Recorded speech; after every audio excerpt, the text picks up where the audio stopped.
حضور کے وصال کے وقت یہ انتہائی اہم موقع تھا جس کو سنبھالا حضرت ابوبکر صدیق رضی اللہ تعالیٰ عنہ نے۔ اس وقت حالت یہ تھی جب حضور کا وصال ہوا تو حضرت عمر رضی اللہ تعالیٰ عنہ تلوار لہرا رہے تھے اور کہہ رہے تھے اگر کسی نے کہا کہ حضور کا وصال ہو گیا تو میں اس کی گردن کاٹ دوں گا۔ حضور علیہ السلام کچھ وقت کے لیے سکتے میں چلے گئے ہیں، پھر اپنی اصلی حالت میں لوٹ آئیں گے، تو اگر کسی نے یہ کہا تو میں اس کی گردن کاٹوں گا۔ حضرت زید بن عبداللہ کے بیٹے جا کے اپنے باپ کو خبر دیتے ہیں باغ میں کہ ابا جان حضور کا انتقال ہو گیا، تو وہ وہی ہاتھ اٹھا کے اللہ کی بارگاہ میں عرض کرتے ہیں اللہم اذہب بصری حتی لا ارا بعد حبیبی محمد احد صلی اللہ علیہ وسلم۔ وہ کہتے ہیں اے اللہ میری آنکھوں کی بینائی اچک لے، میں ان آنکھوں سے اب حضور کے علاوہ کسی اور کو نہیں دیکھنا چاہتا۔ حضرت انس بن مالک رضی اللہ تعالیٰ عنہ فرماتے ہیں کہ جب حضور مدینے میں داخل ہوئے اس دن سے روشن دن میں نے نہیں دیکھا، اور جس دن حضور کا وصال ہوا اس دن سے تاریک دن میں نے نہیں دیکھا۔ بلال حبشی شہر مدینہ چھوڑ گئے کہ اب ان گلیوں میں حضور نظر نہیں آتے تو شہر میں رہ کے اب کیا کرنا ہے۔ اسی طرح حضرت سیدہ فاطمہ رضی اللہ تعالی عنہا روتی تھیں اور ساتھ کہتی تھیں صبت علیہ مصائب لو انہا صبت علی الایام سرنا لیالیا، میرے اوپر جو مصیبتیں پڑ گئی ہیں اگر وہ دنوں پہ پڑ جاتی تو وہ مصیبتوں سے رات بن جاتے۔ وہ غضبہ نامی اونٹنی جو حضور کی سواری تھی، اس اونٹنی سے حضور کا ہجر برداشت نہ ہوا، وہ حضرت سیدہ فاطمہ زہرا کی دہلیز پر سر رکھ کر کے روتی رہتی تھی اور باقاعدہ اس حال میں اس نے انتقال کیا۔ وہ داراز گوش جس پہ حضور سواری کیا کرتے تھے جسے یافور کہتے تھے، وہ ایک اندھے کنویں میں چھلانگ لگا کے اپنی جان سے ہاتھ دھو بیٹھا۔ جب حضور چلے گئے تو ہم نے جی کے کیا لینا ہے۔ ایک عجیب رنگ تھا کائنات کا۔ اب اس حالت کے اندر کہ صحابہ کے اوپر ایک سنگتا طاری ہے، حضرت عمر تلوار لیے کھڑے ہیں، اور ان حالات میں جو منافق تھے انہوں نے کھیل کھیلا، اور وہ کھیل کیا تھا، بڑا باریک چال تھی ان کی۔ انہوں نے کہنا شروع کر دیا واہ جی واہ، حضور کے موجود ہونے سے کیا رنگ تھا، کیا بہاریں تھی، کیا نمازیں تھی، کیا روزے تھے، کیا جہاد تھا۔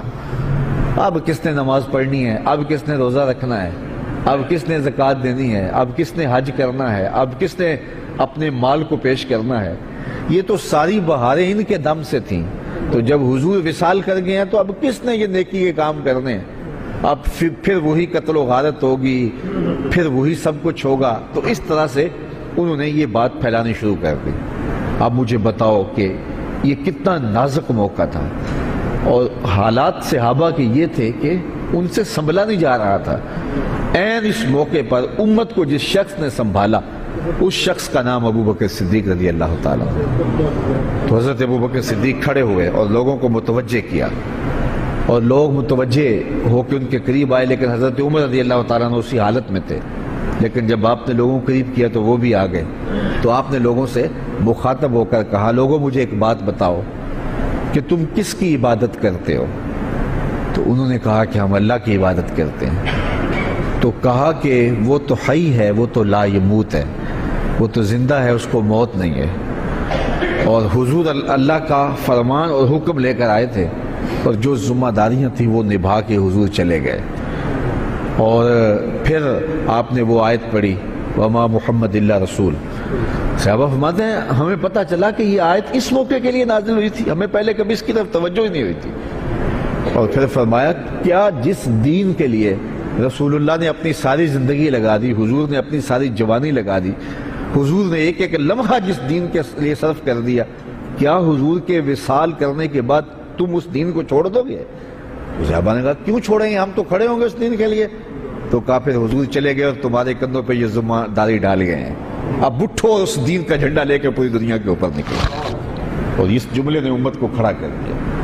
تو اس وقت منافقین جو چال چل رہے تھے اور اسلام کے خلاف جو باریک چال چل رہے تھے، اگر حضرت صدیق اکبر رضی اللہ تعالیٰ عنہ بھی اس وقت اسی حالت میں چلے جاتے جس حالت کے اندر باقی لوگ صدمے سے نڈھال تھے، تو مجھے بتاؤ کہ کون سنبھالا دیتا اور کون جو ہے وہ اس وقت امت کو سنبھالتا۔